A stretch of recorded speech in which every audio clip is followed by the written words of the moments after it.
자, 청자님 안녕하세요. 네, 안녕하세요. 네, 반갑습니다. 네, 반갑습니다. 네, 어떤 종목 때문에 전화 주신 거예요? 포스코 케미칼 아, 포스코 케미칼이요. 16만 원에 25%요. 16만 원에 25%요. 네네. 아, 이 종목 16만 원에 매수하셨으면은 지난해 좀 주가 높았을 때 매수하셨네요. 작년에. 예, 그쵸. 네. 자, 이게 어느새 2차 전지 관련된 종목들이 사실 많이 내려와서 포스코 케미칼도 예외가 아닙니다.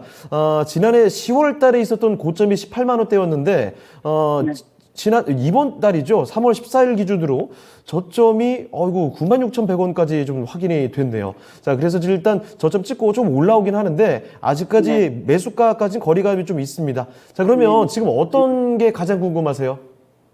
매수가까지는 네. 어떻게 올라올라나 싶었어요.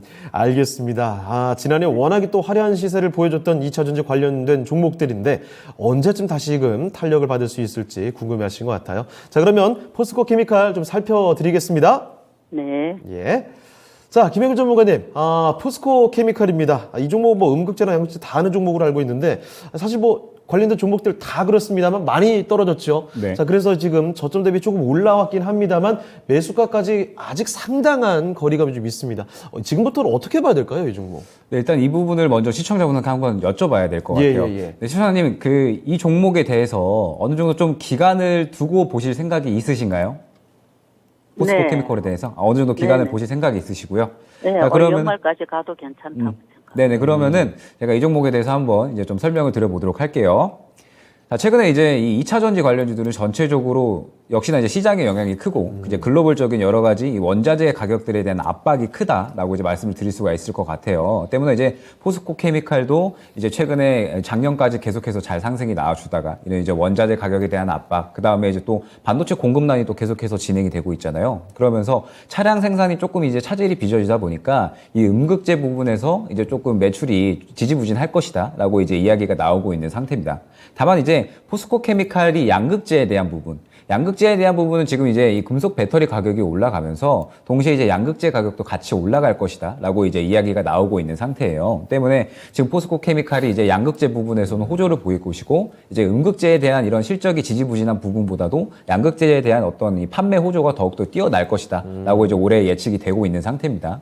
때문에 올해 같은 경우에도 실적 성장성은 잘 이어갈 것이다 라고 이제 기대가 되고 있고, 최근에 이제 포스코 그룹에서 이제 리튬호수에 대해서 이제 아마 많이 들어보셨을 거예요. 이제 포스코 그룹에서 이제 리튬호수에 이제 투자를 했었고 대략 네. 그때 한 1조 5천억 정도로 투자를 했었는데 이제 본격적으로 이제 실적이 나올 만한 구간이 왔다. 그러면서 이제 해마다 대략 한 2조가 넘는 그러한 이제 그 실적이 나와줄 걸로 이제 리튬호수만 해도 보고 있습니다.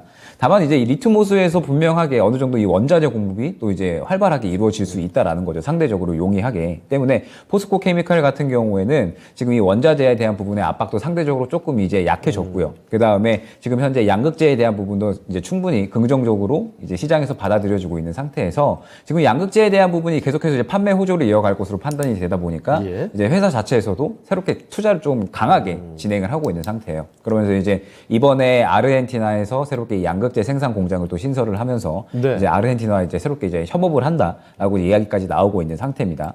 때문에 지금 현재 상태에서는 이 최근에 어떤 이 원자재에 대한 압박들, 그 다음에 시장에 대한 영향, 반도체 공급난 이런 악재들을 전체적으로 반영을 잘 했고 이제는 어느 정도 반등 구간에 들어섰다라고 이제 판단을 할 수가 있을 것 같아요. 다만 이제 포스코 케미칼의 문제점이 뭐냐라고 한다면 지금 우리 시청자님과 같이 물려있는 개인 투자자들이 너무나도 많다라는 거죠. 그렇죠. 네, 지금 이제 구간을 보게 되면은 워낙에 이제 재작년부터 해서 코로나 구간에 이제 부양책이 같이 이제 이야기가 나오면서 2차 전지 관련주들이 정말 상승이 잘 나왔었고요. 네. 포스코 케미칼도 이제 시장 투자자분들이 전체적으로 정말 기대를 많이 했었던 종목입니다. 때문에 이제 개인 투자자분들이 정말 많이 매수를 했었고, 그러면서 이제 14만 원부터 이제 16만 원까지 이제 아직까지 갖고 계시는 분들이 정말 많죠. 그렇죠. 17만 원까지 해서 물려있는 개인 투자자분들이 굉장히 많기 때문에 아무래도 이 구간을 뚫어주고 이 우리 시청자분의 매수가까지 올라오기에는 아마 굉장히 조금 인내심이 필요하지 않을까라고 이제 판단을 하고 있습니다.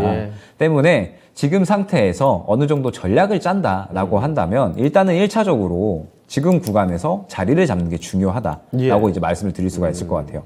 최근에 이제 반등이 어느 정도 나오고 나서 지금 이제 어느 정도 원자재 가격에 대한 압박을 좀 벗어 던지고 다시 예. 한번 반등이 나오고 있는 구간인데 12만 원대가 이제 이 원자재 가격에 대한 압박이 조금 들어오기 전이었거든요. 때문에 이 구간에서 다시 자리를 잡는다라고 한다면은 이제 성장성에 대한 어떤 시장이 이제 다시 한번 주목을 할 것이다 라고 하면서 다시 이제 14만 원, 15만 원대까지 개인 투자자들이 많이 물려있는 구간까지 상승이 나올 수 있는 어떤 모멘텀을 확보를 할 수 있다라고 볼 수가 있을 것 같아요. 예. 때문에 이제 12만 원대에서 본격적으로 다시 한번 자리를 잘 잡아주는지 이 부분을 좀 이제 주요하게 볼 필요가 있을 것 같고요. 예. 그러면서 이제 2차 전지에 대한 업황은 제가 아까도 말씀을 드렸지만 반드시 올해 시장에서 한 번은 이슈가 될 것이다 라고 이제 보고 있습니다. 네. 지금 원자재에 대한 부분은 이미 이제 최고치를 찍고 이제 어느 정도 조정이 나오고 있는 상태이기 때문에 그리고 지금 전체적인 모든 기업들이 지금 원자재에 대한 압박을 피하기 위해서 대체재를 계속해서 찾고 있는 상황이죠. 네. 때문에 지금 상태에서는 분명하게 2차 전지에 대한 업황은 분명하게 반등이 나올 것이다 라고 이제 보고 있고 그럼 포스코 케미칼 같은 경우에는 단기적으로 14만 원 정도까지는 이제 1차적으로 반등이 유효하다라고 예. 이제 보고 있습니다. 다만 문제점은 뭐냐라고 했을 때 아까 말씀드렸듯이 매물대가 굉장히 강하게 형성이 그렇죠. 되어 있는 구간이다라는 점 때문에 이 14만 원 구간을 바로 뚫어준다라기보다는 이제 상승이 나왔다가 조정이 다시 한번 나올 확률이 큽니다. 예. 때문에 지금 이제 시청자님께서 지금 비중이 그렇게 적게 들어가신 건 아니에요. 맞아요. 이제 25%시기 때문에 지금 현재 전략을 조금 이제 정한다라고 하면 14만 원 구간까지 이제 반등이 나온다라고 했을 때 어느 정도의 비중은 축소를 해주시는 게 어떨까? 그러면서 분명하게 14만 원 구간에서 꺾이는 구간에 다시 한번 매수 구간은 분명하게 나와줄 겁니다. 예. 때문에 14만 원 구간에서 일정 정도 비중을 조금 줄여주시고 네. 그 구간 동안에 다시 한번 아름다운 매수할 만한 그러한 적기가 올 때까지 예. 이제 다른 종목으로 조금 이제 수익을 챙겨 놓으시다가 이제 다시 한번 예를 들어서 이제 13만 원대에서 네. 자리를 잡는다라고 하면은 그때 오히려 이제 시장에서 2차 전지의 업황을 보고 추가 매수를 노릴 수 있는 구간이 올 것이다라는 거죠. 예. 때문에 다시 한번 결론적으로 이제 정리를 해드리면 예. 12만 원 자리에서 이제 자리를 잡는 게 중요하고요. 네. 반등은 14만 원까지는 이제 무난하게 나올 수 있을 것으로 보입니다. 다만 14만 원의 매물대가 굉장히 좀 두텁게 있기 때문에 그 구간에서 어느 정도의 비중을 조금은 정리를 해서 다른 종목으로 수익을 챙겨 놓다가 이제 본격적으로 2차 전지 업황은 반드시 붐이 다시 일게 돼 있습니다. 네. 그 붐이 일게 되는 그 시점에 그 포스코 케미칼을 다시 한번 추가 매수를 어느 정도 고려를 해서 수익 매도를 다시 한번 노리는 쪽으로 그렇게 진행을 해주시면은 무난하게 어렵지 않게 정리가 될 수 있을 거라 판단이 됩니다. 네.